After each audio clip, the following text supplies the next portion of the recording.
আসসালামু আলাইকুম। Hello everyone, সবাই কেমন আছেন? আশা করি সবাই ভালো আছেন। আমি আলহামদুলিল্লাহ ভালো আছি।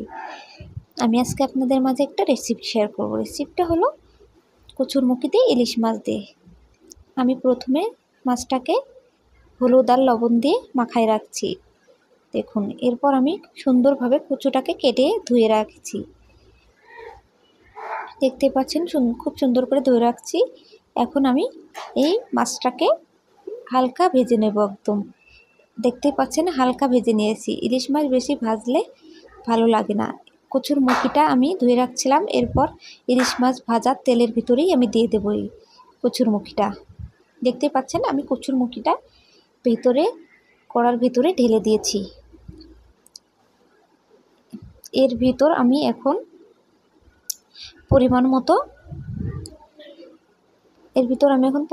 লবণ অ্যাড করে নিচ্ছি।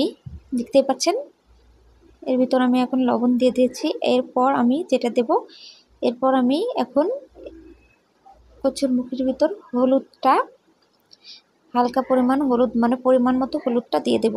এরপর আমি ব্লেন্ডার করা মশলা, কাঁচামরিচ, জিরা, পেঁয়াজ, রসুন,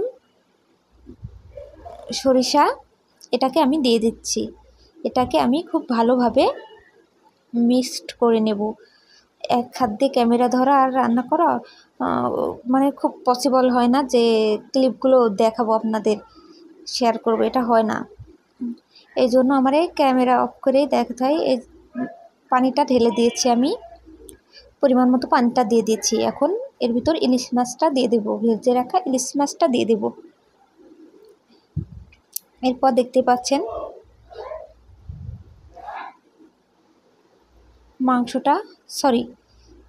মাছটা এখন তরকারিটা হয়ে গেছে। দেখুন কত সুন্দর কালার আসছে, তরকারিটা কত সুন্দর কালার আসছে। খাইতে কিন্তু দারুণ হয়েছে। আপনারা চাইলে এভাবে রান্না করে দেখতে পারেন।